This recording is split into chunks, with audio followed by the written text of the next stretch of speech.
Russia আৰু ইউক্ৰেইনৰ যুদ্ধস্থলী এতিয়া মৰিশালীলৈ পৰিণত হৈছে।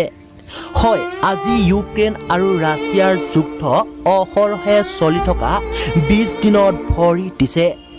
ইউক্ৰেইনৰ পৰা ভাইৰেল এটা ভিডিঅ'ই সমগ্ৰ বিশ্বৰে চকুলো বুৱাই পেলাইছে।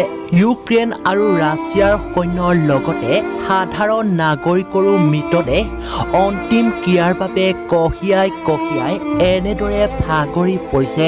16 মাৰ্চ অৰ্থাৎ বুধবাৰে আন্তঃৰাষ্ট্ৰীয় আদালতে দিব ইউক্ৰেইন যুদ্ধ গোচৰৰ ৰায়।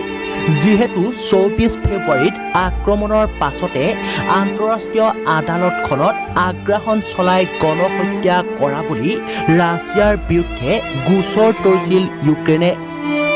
বন্ধুসকল, এনেকুৱা ধৰণৰ খবৰসমূহ আগলৈ পাই থাকিবলৈ চেনেলটো ছাবস্ক্ৰাইব কৰি ল'ব, লগতে কাষতে থকা বেল আইকনটো প্ৰেছ কৰিবলৈ নেপাহৰিব।